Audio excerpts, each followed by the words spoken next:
effectivement, aujourd'hui, on a un vrai problème d'accès aux études supérieures et les dernières réformes n'y sont pas pour rien.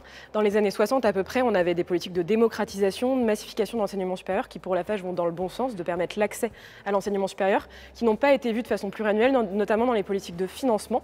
Derrière, on a eu un manque de financement qui s'est accumulé sur l'enseignement supérieur.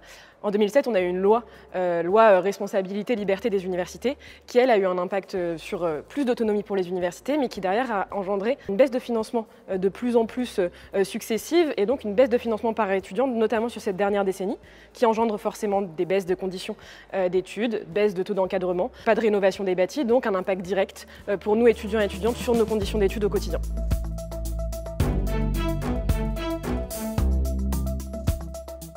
Alors forcément, le manque de financement envers les établissements déjà a un impact sur le matériel qu'on va pouvoir avoir, sur les classes dans lesquelles on étudie, sur l'encadrement qu'on va pouvoir avoir parce qu'on a une baisse de taux d'encadrement, donc forcément moins d'accompagnement, donc ça ne sécurise pas notre parcours. Deuxièmement, là, il y a la question, le baisse de financement a entraîné une baisse de nombre de places dans l'enseignement supérieur, et donc il y a eu une mise en place d'une sélection de plus en plus accrue qui a un impact direct sur l'anxiété et sur le parcours de l'étudiant et étudiante.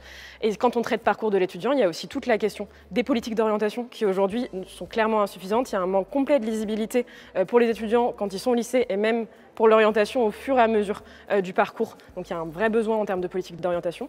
Et enfin, toute la question d'augmentation de la précarité. Forcément, quand on est un étudiant précaire, qu'on n'a pas forcément de quoi manger, de quoi se loger, qu'on salarie des fois 20-25 heures par semaine, ça ne sécurise pas notre parcours, ça ne permet pas l'égalité des chances de réussite dans l'enseignement supérieur.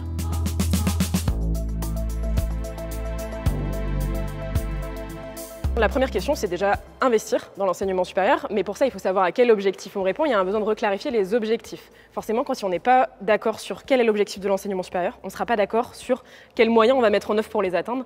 Et donc aujourd'hui, on voit plus de libéralisation vers une libéralisation de l'enseignement supérieur. Nous, davantage, on voudrait que ce soit un enseignement supérieur qui soit émancipateur, qui permette une formation qui soit qualitative pour les jeunes, qui leur permette de s'émanciper. Et aujourd'hui, malheureusement, ce n'est pas les objectifs prioritaires qu'on voit. C'est plutôt un objectif de compétitivité internationale qui, pour nous, ne doivent pas être prioritaires. Deuxième point, il y a la question de, une fois qu'on a une enveloppe, comment on la répartit. Aujourd'hui, il y a une vraie problématique sur la répartition des budgets dans l'enseignement supérieur qui est complètement opaque. Donc il y a besoin d'une répartition de la subvention qui soit très claire et lisible et qui réponde prioritairement à toutes les dépenses de fonctionnement des établissements.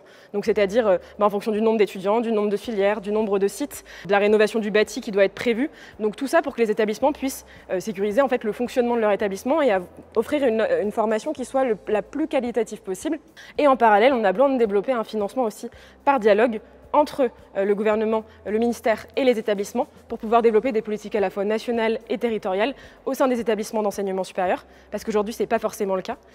Et enfin, diminuer drastiquement la place que prend croissante dans les fonds des universités le financement par appel à projet, qui mène à une compétitivité et donc même des fois une compétitivité pour répondre aux dépenses de fonctionnement, ce qui n'est pas possible. Et le manque de financement emmène aussi à de plus en plus de financement par le monde privé, par les fonds propres, donc une augmentation des frais d'inscription, ce qui ça non plus n'est pas possible en termes de liberté dans l'offre de formation, de liberté académique et d'accès à l'enseignement supérieur.